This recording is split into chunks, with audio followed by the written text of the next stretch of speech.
Pagbasa sa Aklat ng Kawikaan, Kabanata 11, Talata 1 hanggang 31. Kasuklam-suklam kay Yahweh ang timbangang may daya, ngunit kasiyahan naman ang timbangang tama. Kahihiyan ang laging dulot ng kapalaluan, ngunit pagpapakumbabay, nagbubunga ng karunungan. Ang tuntunin ng matuwid ay katapatan, ngunit ang masamay wawasakin ng kanyang kataksilan. Walang halaga ang yaman sa araw ng kamatayan, ngunit ang katwiran ay naglalayo sa kapahamakan. Mas panatag ang landas ng tapat ang pamumuhay, ngunit nabubuwal ang masasama sa sariling kabuktutan. Ang katuwiran ng mga matuwid ang nagliligtas sa kanya, ngunit ang masama ay bilanggo ng kanyang masamang nasa. Ang pag-asa ng masama ay kasama niyang pumapanaw.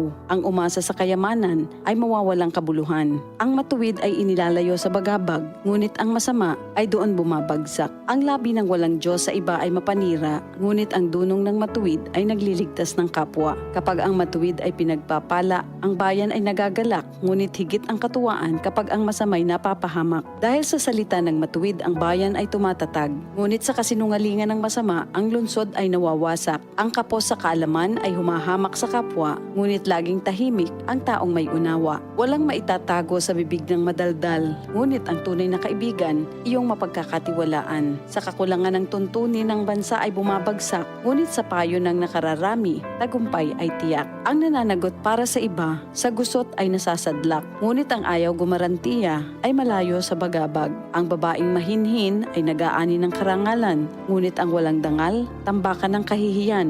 Lagi sa kahirapan ang taong tamad, ngunit masagana ang buhay ng isang masipag. Ang taong mabait ay nag-iimpok ng kabutihan, ngunit winawasak ng marahas ang sarili niyang buhay. Ano man ang anihin ng masama ay walang kabuluhan, ngunit ang gawang mabuti ay may pagpapalang taglay. Ang taong nasa matuwid ay makasusumpong ng buhay, ngunit ang landas ng masama ay patungo sa kamatayan. Ang kaisipang masama kay Yahweh ay kasuklam-suklam, ngunit ang lakad ng matuwid kay Yahweh ay kasiyahan. Ang taong masamay di makaliligtas sa kaparusahan, ngunit hindi maaano ang nabubuhay sa katwiran. Ang magandang babae ngunit mangmang naman ay tila gintong singsing sa nguso ng baboy. Anumang nais ng matuwid ay nagbubunga ng kabutihan, ngunit ang mahihintay lang ng masama ay kaparusahan. Ang taong mapagbigay ay lalong yumayaman, ngunit naghihirap ang tikom ng mga kamay. Ang taong matulungin sasagana ang pamumuhay, at ang marunong tumulong ay tiyak na tutulungan. Sinusumpa pa ng lahat ang nagkakait ng butil, ngunit pinupuri ang nagbibigay ng pagkain. Kung mabuti ang hangarin, ikaw ay igagalang. Kapag humanap ng gulo, iyon ay masusumpungan.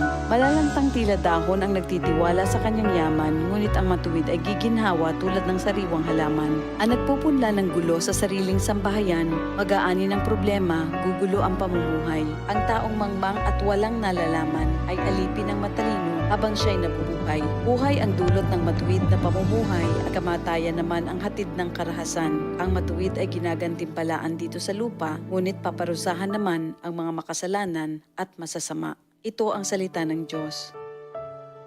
DCXL 558